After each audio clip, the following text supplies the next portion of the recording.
અખંડ ભારતના શિલ્પી લોખંડી સરદાર વલ્લભભાઈ પટેલના 150મી જન્મ જયંતિ નિમિત્તે ઠેર ઠેર ઉજવણી થઈ રહી છે. ત્યારે સાંજે 6 વાગ્યા પછી શહેરના નવા બસ સ્ટેશન નજીક આવેલ સરદાર વલ્લભભાઈ પટેલની પ્રતિમા ખાતે સિરામિક એસોસિએશન અને સમસ્ત પાટીદાર સમાજ દ્વારા પુષ્પાંજલિ કાર્યક્રમ યોજાયો હતો, જેમાં મોરબી સિરામિક એસોસિએશન પ્રમુખ મનોજભાઈ એરવાડિયા, હરીશભાઈ બોપલિયા, સંદીપભાઈ દેત્રોજા તથા પૂર્વ પ્રમુખ કિરીટભાઈ તેમજ મોટી સંખ્યામાં ઉદ્યોગકારો, પાટીદાર સમાજના અગ્રણીઓ અને આગેવાનો જોડાયા હતા.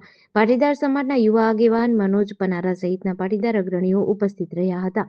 આ તકે સિરામિક એસોસિએશનના પ્રમુખ મનોજભાઈ એરવાડિયાએ જણાવ્યું હતું કે સિરામિક પરિવારને પાટીદાર સમાજ દ્વારા સરદાર વલ્લભભાઈ પટેલનું સ્ટેચ્યુ મૂકવા તથા સર્કલ બનાવવા કોર્પોરેશનમાં માંગ મૂકી હતી, પરંતુ તેની મંજૂરી માટે વધુ સમય લાગ્યો છે, જેથી આ જન્મ જયંતિએ કંઈ આયોજન થઈ શક્યું નથી. પરંતુ સિરામિક પરિવાર દ્વારા જાહેરાત કરાઈ છે કે આગામી સમયમાં મોરબી શહેરમાં જુદી જુદી 2 થી 3 જગ્યાએ સરદાર વલ્લભભાઈ પટેલની સ્ટેચ્યુ મૂકવામાં આવશે.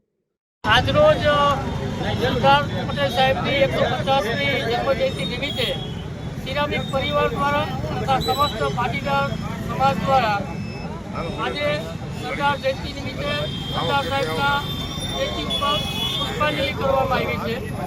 આ આયોજન અમારું બહુ પહેલાંનું હતું અને અમારું ભવ્યથી ભવ્ય આયોજન આ દિવસ નિમિત્તે કરવાનું પ્લાનિંગ હતું. સિરામિક પરિવાર દ્વારા અમે મોરબીમાં 1 કે 3 જગ્યાએ અમે સરદાર સાહેબના સ્ટેચ્યુ અને સર્કલ બનાવવાનું અમારું પ્લાનિંગ હતું.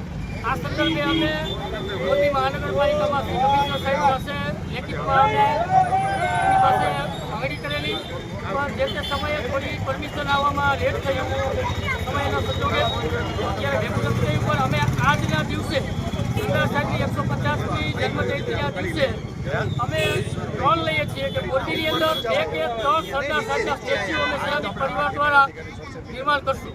GDC ન્યૂઝ સાથે શ્રીકાંત પટેલ, મોરબી.